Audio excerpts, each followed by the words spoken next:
Hello everyone, welcome to Diva classes. This is Divya Vadvani and today we'll be solving a sample paper of English language for ISC class 12. Okay, this is the paper that I have got from the improvement exams of previous year and it is no lesser than a usual paper. मतलब अगर आप इसका the level, the quality, the standard of this paper आप देखोगे तो you will understand कि हाँ एक जनरल पेपर जैसा नहीं है, ये बिल्कुल भी इम्प्रूवमेंट एग्ज़ाम जैसा लग नहीं रहा था.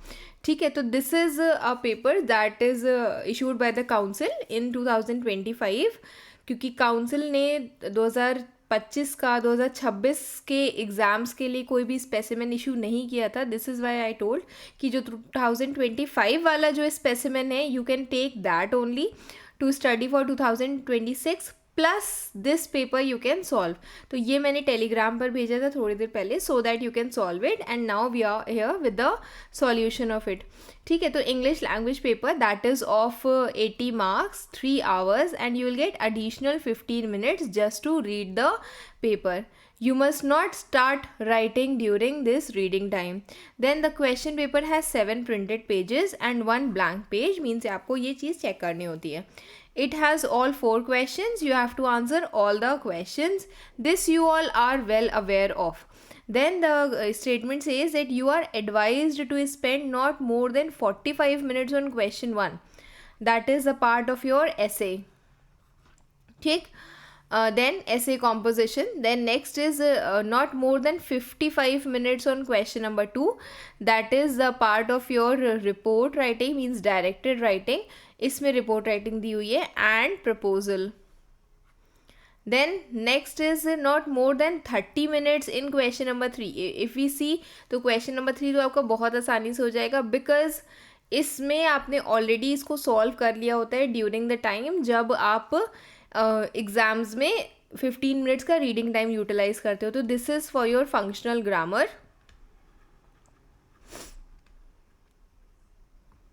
and 50 minutes are given to you. 50 minutes on question number 4 that is for comprehension. और ये comprehension वाला justified होता है because comprehension में it takes a lot of time to comprehend and write the answers and précis. Okay, answering multiple choice questions in question number 4, you are required to answer only one option as the answer. You should begin each answer on a fresh page. very very important point कि कभी भी अगर proposal writing कर रहे हो, report writing कर रहे हो या कोई भी any form of directed writing, any functional grammar सब पार्ट कर रहे हो, ठीक है, आप उसको सेम पेज पे लिख दो. जैसे ट्रांसफॉर्मेशन के ठीक बाद आप फ्रेजल वर्ब्स वाला जो क्वेश्चन है वो कर सकते हो, बट पूरा फंक्शनल ग्रामर आप न्यू पेज से स्टार्ट करोगे. The intended marks for the questions are given in the brackets. Okay, moving towards the next part, this will be read out for the candidates. Then is question number 1. Question number 1 says that you have to write the composition in about 400 to 450 words. अब ये जितने भी composition है, अभी we will be having a brief discussion of this. इसको हम एक another part of, because it will take a lot of time to read out the essays to you. ठीक, क्योंकि वो eventually you have to use your own brain into it. Question में लिखना कैसे है that I will explain you right now and I again be explaining you the same things and added on things जब हम mastering essay writing वाला video I will take out then. ठीक, तो after this means you have to understand this कि 400 से 450 words में आपको लिखना है, nothing lesser than this and nothing more than that. Then अब बोला गया कि what you are reminded of कि आपको orderly and coherent presentation of the matter. आपको ये समझ में आना चाहिए कि आप किस ऑर्डर में चीज़ें को लिख रहे हो. Narrative specially, coherent presentation it should be logical, कोई भी वर्ड उठा करके कहीं पे भी नहीं लिख देना होता है. Use of appropriate style of writing the essay, whether it is you are writing reflective तो उसका लिखने का तरीका अलग होता है, नैरेटिव है तो उसका लिखने का तरीका अलग होता है. Then general accuracy, spellings, punctuations, grammar, these things are very very important. Okay, now the first question, you were in charge of the costumes for the play to be performed on the annual day. अब यहाँ पर जैसे ही आपसे ये पूछा जाता है ना, the term describe means this is the form of descriptive essays. Okay, and what you are supposed to do, the first thing that you are supposed to understand here, कि आपको बहुत सारे चीज़ों के बारे में, द साउंड्स ऑफ इट, ठीक, आपको क्या बताया गया, that you are the incharge of costumes for the play to be performed on the annual day. One on the day of performance, जब परफॉर्मेंस की का डेट था, एनुअल फंक्शन था, द लीड एक्टर की को जो कॉस्ट्यूम था that was lost, means it was lost, and you have to describe the sights and sounds in the makeup room after the discovery of the this loss. Obviously chaos होगा, बहुत ज़्यादा panic होगा, hustle bustle होगी. तो आपने क्या क्या देखा, the sights, the sounds that you have heard, how was this problem resolved, yeah, this you have to mention, and what was your experience that has taught you about handling unexpected situations. तो ये जितने भी parts हैं, sights and sounds, one paragraph in the makeup room, then how was the problem resolved, second, and the third one, that what does this experience teach you, this is the third paragraph. और इससे पहले जब आप वो पूरे situation को आप describe कर रहे हो, यहाँ पर the lead actors costume was lost, यहाँ तक जब आप उन चीज़ को डिस्क्राइब कर रहे हो, दैट इज़ अनदर पैराग्राफ. तो a minimum of 4-5 paragraphs you are suppose to write in this answer. Okay, लिखना क्या है, कैसे, this we will understand in the part of essay writing. Then next is last year on teachers day, students of class 11th in your school, means you are in 12th, आपका एक age appropriate answer age appropriate आपको ऐसे लिखने को बोला है कि जो स्टूडेंट्स थे क्लास 11th के, they were given the responsibility of managing classes from kindergarten to class 10. तो केजी से लेकर के 10 तक की क्लास को उनको हैंडल करना था. You were sent to take care of class 1 as a student of class 12, आपको क्लास 1 को हैंडल करने के लिए भेजा गया था. ठीक, you have to narrate the challenges you face and what did you do to keep the little ones occupied, मतलब कि सो दैट वो खाली ना बैठे, ये बातें ना करें. तो आपने क्या किया जिससे दे कैन फील ऑक्यूपाइड और वो अपना काम करते रहें. what did you do, तो you have to narrate those things. ठीक, how did this experience help to realize the relevance of teachers day. तो this is what you are supposed to write here, कि यहाँ पर आप first person ऐसे लिखते हो, that is I and we, and same is with descriptive also, यहाँ पर भी आप फर्स्ट पर्सन ऐसे लिखते हो, that is I and we. सिर्फ इतना ही डिफरेंस होता है मेनली नैरेटिव और डिस्क्रिप्टिव में. This above one is descriptive, this one is narrative. इन दोनों में सिर्फ इतना ही डिफरेंस होता है कि यहाँ पर आप चीज़ों के डिस्क्रिप्शन में बहुत, लिटिल वंस कैसे थे इतना नहीं आपको बताना है, आपने क्या किया वो बताना है. और ऊपर डिस्क्रिप्टिव में आप जो आपके सेंसेस होते हैं, sense of site, sense of hearing, sense of skin, sense of smell, ये सारी चीज़ें जो पूछी गई हैं, जो पूछा गया आपसे, वो आपको उसमें बताना होता है. Then next is deforestation is essential for human progress. You have to tell for or against this statement. For in अगर आप ये बताते that you are on for side, favoring this side, it is essential means आप कह रहे हो कि deforestation होना चाहिए. अगर आप कह रहे हो कि नहीं होना चाहिए तो फिर you will write against deforestation. Okay, now coming to the point of deforestation, whenever you are supposed to write an answer, it should always be one side of the essay. ना वो इस तरफ जाएगा, ना वो इस तरफ जाएगा. ठीक, that should B one side of the essay. आप एकदम एंड में भी उनके पार्ट्स में ये नहीं मेंशन करोगे that to some extent it is possible, no it is not possible, या तो हाँ या तो ना. Okay, then next is gratitude. Gratitude means to be thankful for something. ठीक, आप किसी चीज़ के लिए ग्रेटफुल हो, ओब्लाइज्ड हो, that is known as gratitude. तो ये होते हैं आपके expository essays, the kind of essays in which you can write anything you want, जिसमें आप एक पूरी प्रॉपर स्टोरी लिख सकते हो. You can not write a story in this argumentative में. आर्ग्यूमेंटेटिव में you are suppose to write 4 illustrations. आप उनके एग्जाम्पल्स दो, उनकी स्टेटमेंट्स दो, स्ट्रॉन्ग पॉइंट्स रखो सामने.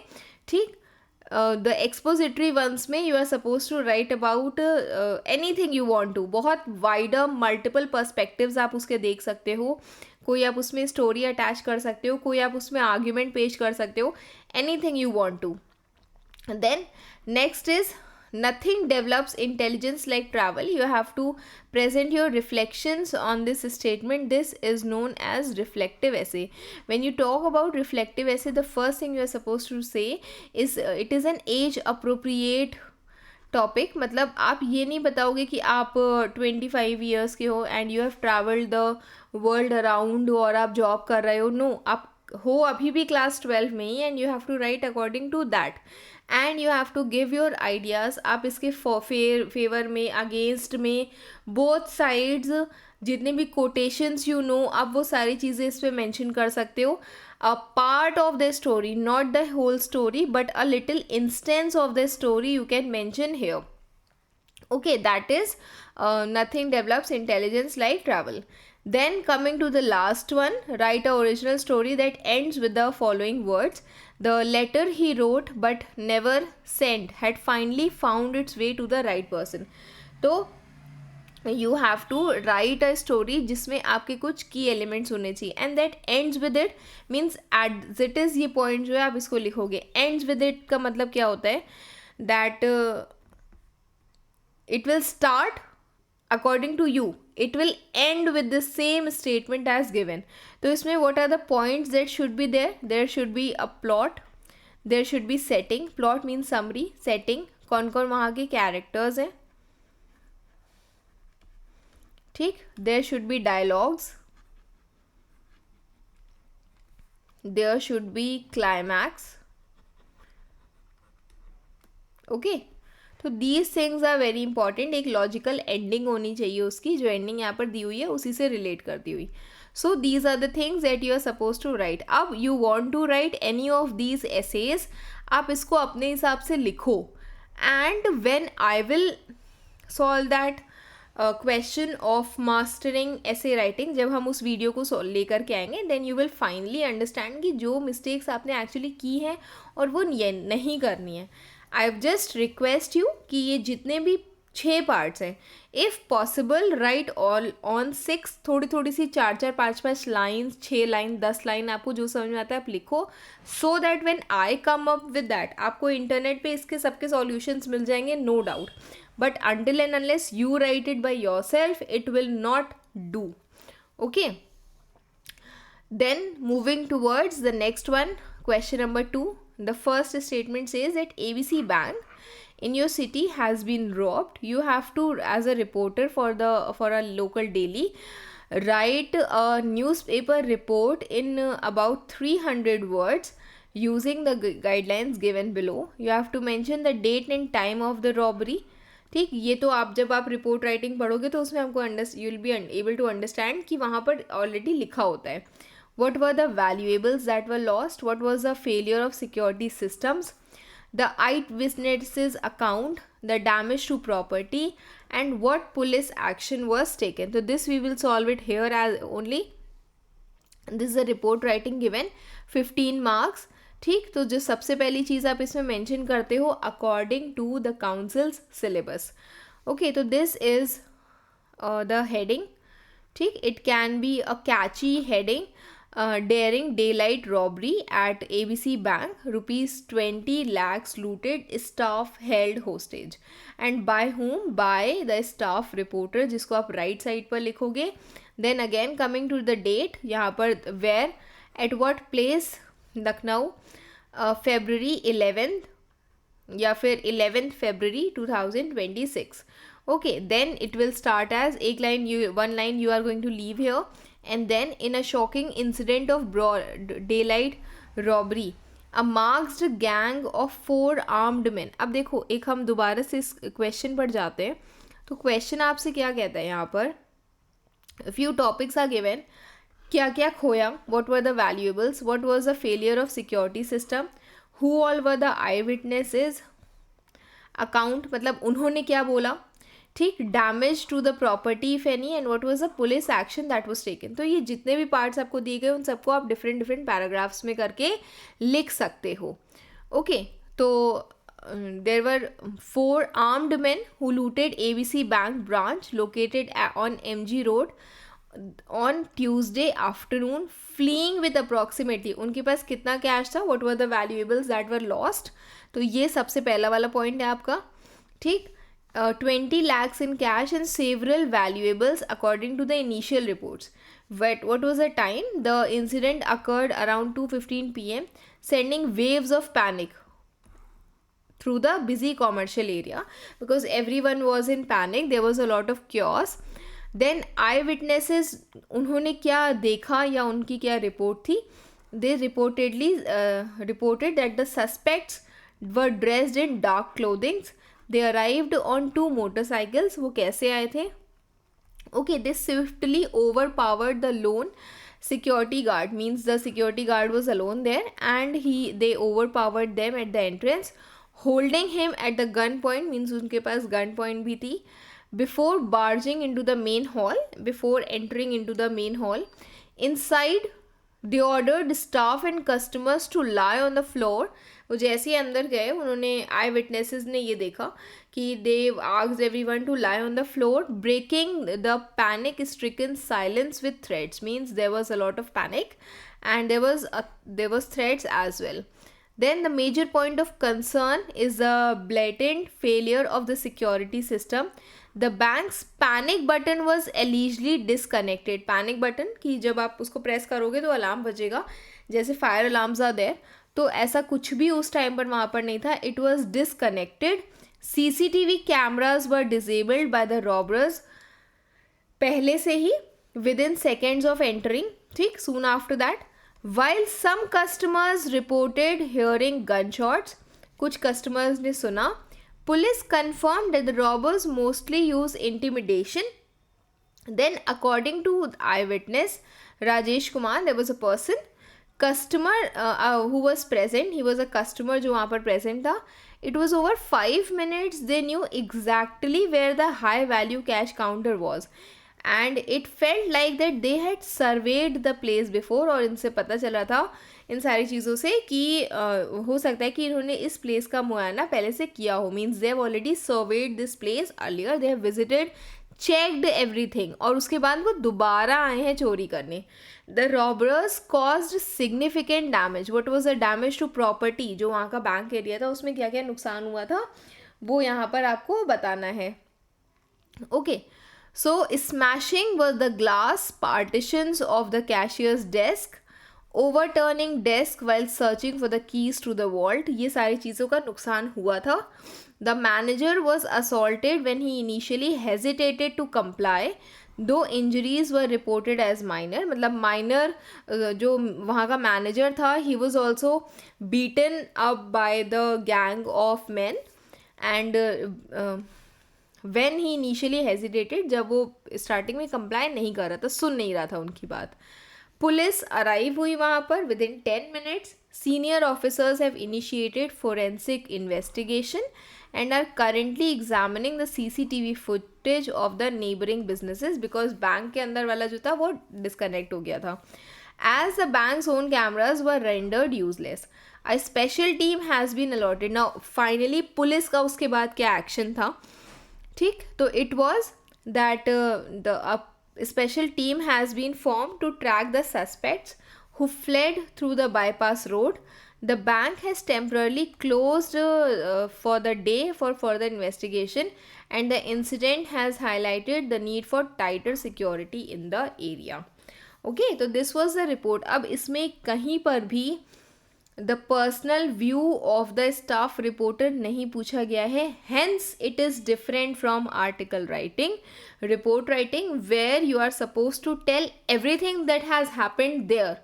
मैं अपना ओपिनियन नहीं बता रही हूँ कि वहाँ का सिक्योरिटी गार्ड जो है वो सो गया था या उसको अलर्ट रहना चाहिए था. No, whatever has happened you just have to tell that this is how newspaper report is different from the article, जिसमें आप अपने खुद के व्यूज़ भी रख सकते हो.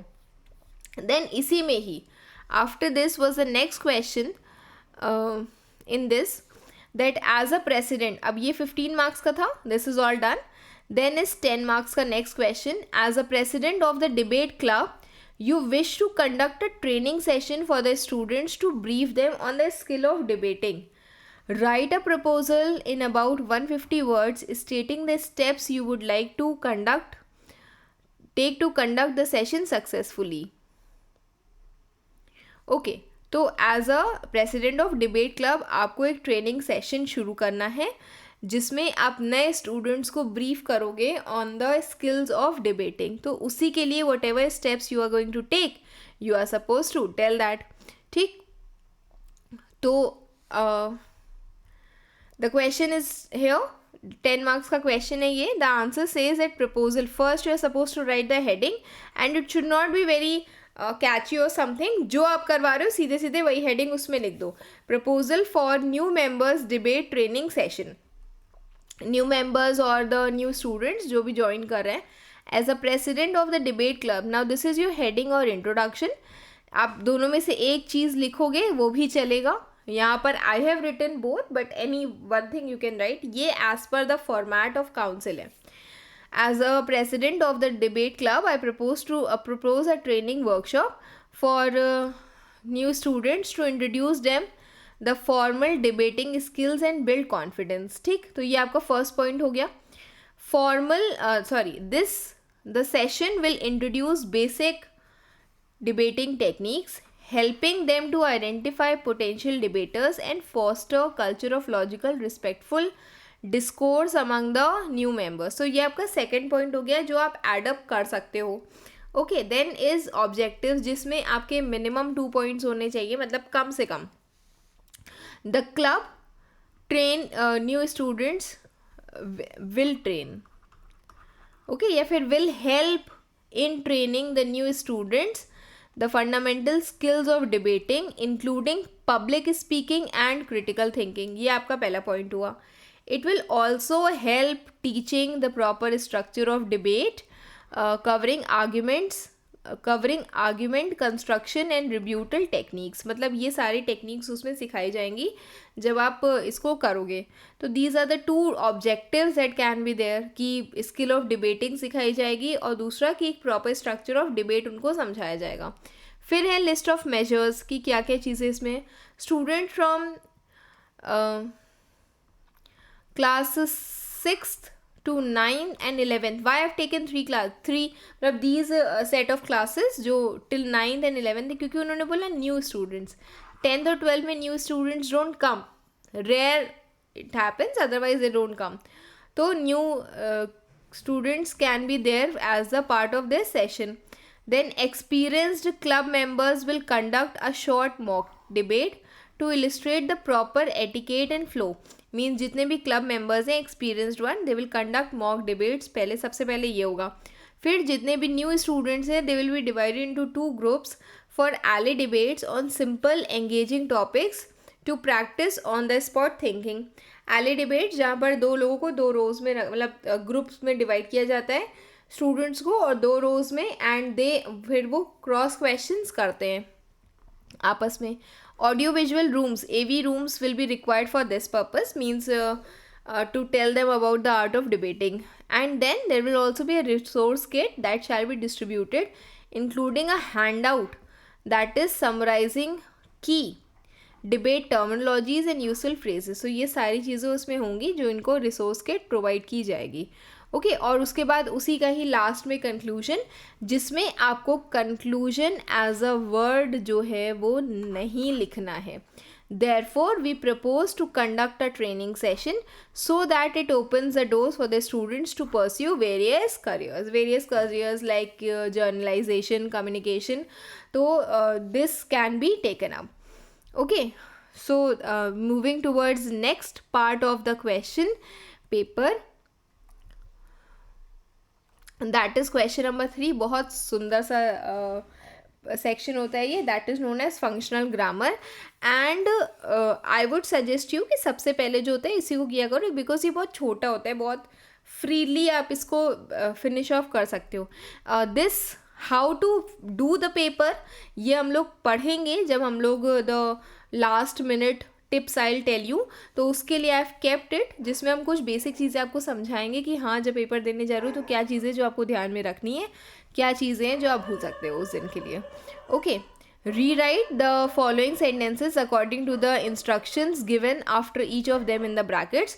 Now this is a transformation. The first one says that Rahul finish his breakfast and ran to catch the bus. तो having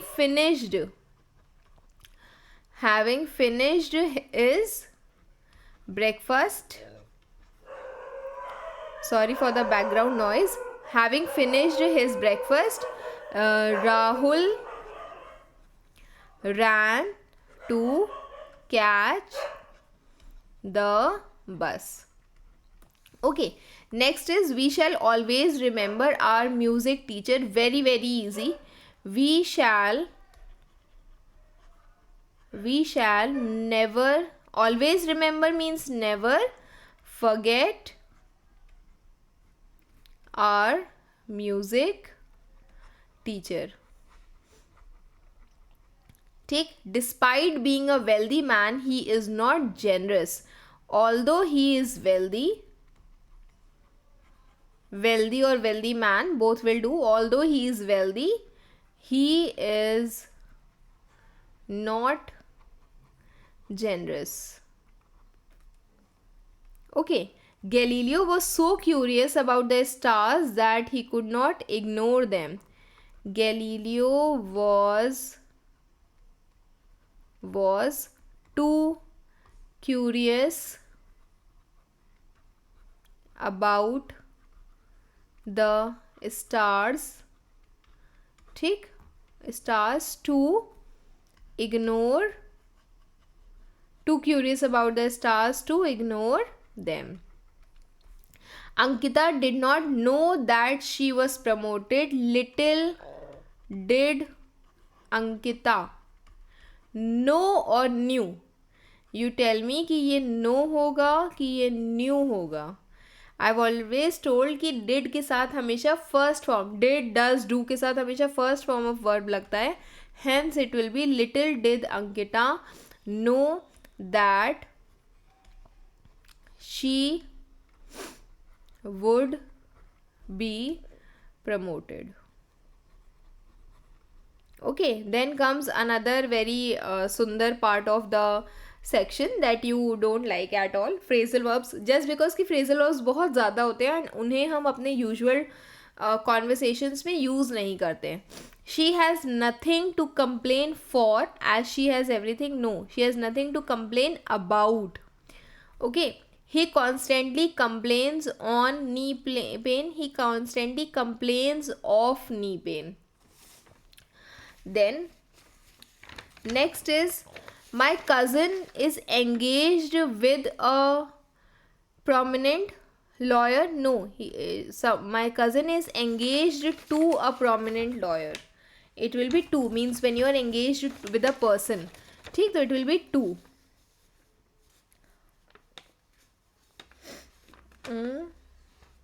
हाँ, एक रह गया. Then Mr. Mehra was engaged in an interesting conversation. Okay, then he is quite taken dash with a brilliant idea. Taken aback means थोड़ा सा surprise हो जाना with a brilliant idea. She takes to her father in her passion for music. No, she takes after, उन्हीं के जैसे. The trip was called out last minute. No, the trip was called off last minute because the driver did not arrive on time. The coach called up the names. The coach called out the names of the selected players. Ravi tried to contact you over the telephone but could not get away, could not get through. अभी तक यहाँ तक के तो phrasal verbs I have done for you all, तो आप उसको पढ़ सकते हो. The tenant got around an argument with the landlord. No, the tenant got into an argument with the landlord. Okay, then is the part of mixed tenses. ये this is the only part जो बहुत ज़्यादा scoring होता है because सिर्फ इसमें आपको tenses change करने होते हैं. We seem to have dash the art of procrastination to have perfected. ये हम क्यों बता रहे हैं कि ये perfected होगा, because have के साथ हमेशा third form of word लगता है and third form is perfected. We seem to have perfected the art of procrastination. It is not just about putting ing form, putting things off, but about strategically prioritizing. We acknowledge the power of just a quick scroll. 5 minutes on social media can easily turn into an hour, leaving us wondering or wonder. It will be wonder where time went. But this leaving us, क्योंकि यहाँ पर already ing है, leaving us wondering नहीं होगा, leaving us wonder. But this waste of time is not a foe, it is a motivator. The closer the deadline, the more focused we become, channelizing the nervous energy into coffee fueled all nighter. Dash of coffee means if you talk about or speaking of coffee, it is our lifeblood. We love it. A perfectly made coffee can lead to either handling a long overdue report or facing the anger of the boss. ठीक. After that ये बड़ा सा comprehension. तो comprehension we have already solved, means I expect कि आपने इसको कर लिया होगा. अगर नहीं किया तो you can pause the video, read out the comprehension, then we can just move toward directly to the question answers.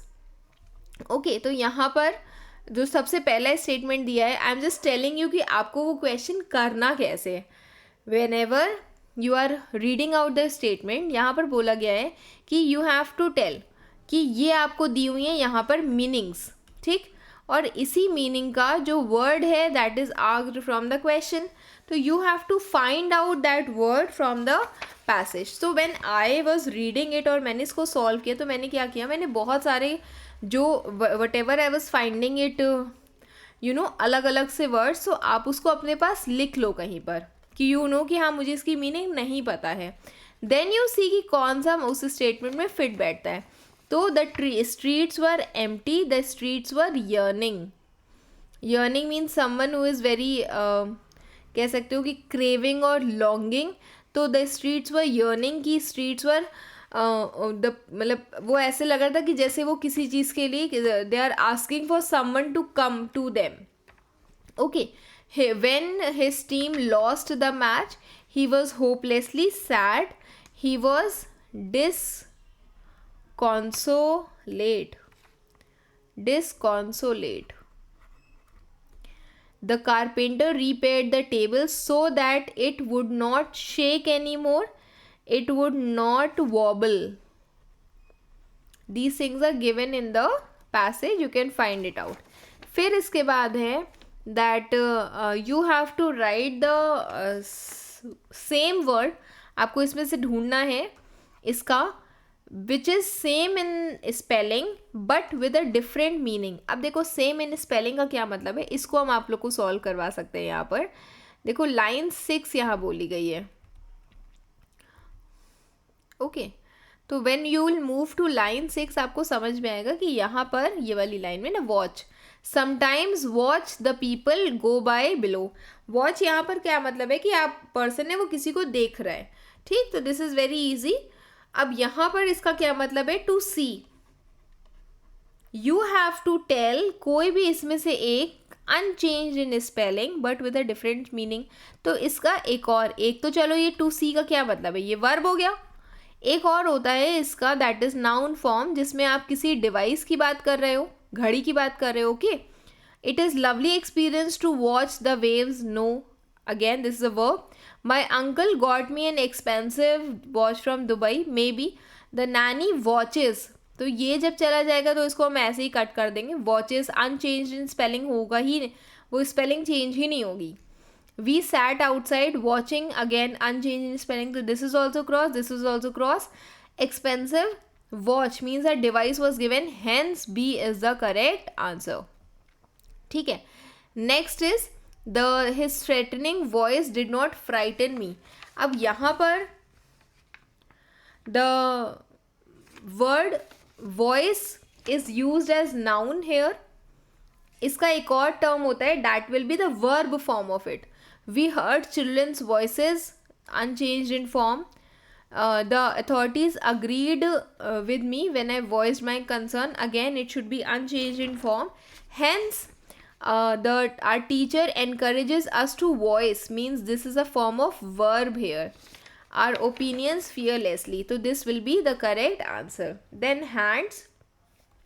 She asked him to hand. अब again the spelling should not change, तो जहाँ पर भी ये handed है वो पहले ही cross हो जाएगा.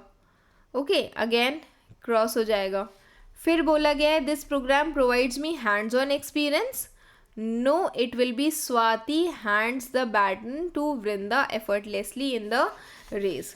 ठीक है, उसके बाद इसके कुछ क्वेश्चंस दिए हुए हैं, तो आई am just reading out this because ये जो पैसेज है आपको समझना है कि आपको करना कैसे. A very important thing that whenever you will be doing these passages you are suppose to write your answers in your own words. जितना हो सके उसको कॉपी मत करना बिकॉज मार्क्स कट जाते हैं. एंड येस, ओन वर्ड्स लिखने पर मार्क्स मिलते भी हैं. लैंग्वेज इज़ अ सब्जेक्ट जहाँ पर आप एज ग्रेटर एज 100 मार्क्स भी पा सकते हो. ठीक है, तो the question says that explain why the tree at the edge of the ground was Totto chan's favourite. कि वो ऐसा फेवरेट क्यों था? Why? Because it was large and slippery to climb. He used to climb during lunch break and sit and watch people passing by. ठीक, then next question is why did Toto Chan decide to help Yasuki Chan climb the tree? उसने क्यों ये decide किया? Reason behind was that she was having weak legs and she had never climbed a tree. This moved Toto and he decided to help Yasuki Chan to climb the tree. Then you have to briefly discuss the two themes that are explored here. So the themes of friendship, okay, overcoming barriers, these themes can be taken up. फिर आता है इसका हिस्सा of precis writing. अब प्रेसी writing की कुछ चीज़ें समझा करो. That means solving it here is not required, but हम आपको चीज़ें बता दे रहे हैं. 6 to 9 पैराग्राफ दिया गया है. इससे पूछा गया है कि एक पर्सन है, उसने फर्स्ट अटेम्प्ट किया यासुकी को हेल्प करने के लिए to climb the tree. He was unsuccessful. You have to refer the paragraphs and you have to tell कि उसके जो सब्सीक्वेंट एफर्ट्स थे to help Yasuaki chan to see the vistas she had never glimpse before. मतलब कि जब आप tree के ऊपर चढ़ रहे हो तो आप जितने भी द सीन्स देख रहे हो, साइड्स देख रहे हो, वो उसने कभी पहले नहीं देखे थे. तो यहाँ पर you are suppose to tell about it. अब you have to move from 6 paragraph to 9 paragraph. ठीक है, this is paragraph 6. It is mentioned here. सिर्फ यहाँ से लेकर के यहाँ तक के पार्ट में you have to mention the part of precis writing. अब the first thing that you are going to do here is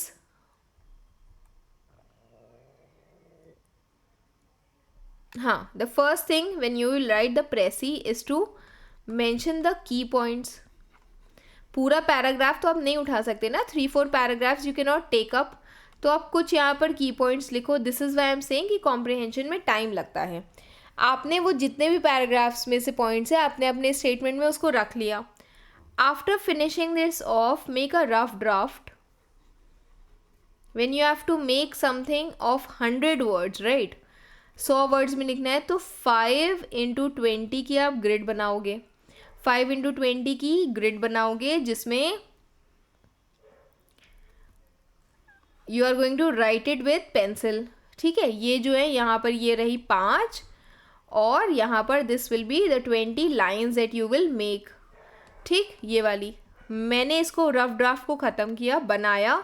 may be मेरे आंसर्स जो हैं वो 110, 115 या फिर 95, 80 वर्ड्स में आ रहे हैं. मैं उसको वापस से चेंज करूँगी. I am going to cut it and last you will make is the final draft that is the actual precis, जिसको अगेन आप ग्रिड फॉर्म में ही लिखोगे. ओके, and hence it will be written into exactly 100 words. About 90 words लिखा है ना, you can make it 99, you can make it 101, but उससे ज़्यादा changes आप उसमें नहीं करोगे. This is all Prezi about. Okay, तो that's it for today. I hope you have understood कि जब आप पेपर देने जाओगे तो पेपर का जो लेवल है वो इतना हाई नहीं होता है. It depends only how much presence of mind you have in the examination hall. Plus आपने अभी तक कितनी तैयारी की है, तो still it's not too late. आप अभी पढ़ने बैठोगे, you will be able to do. Keep preparing. Best wishes. Thank you.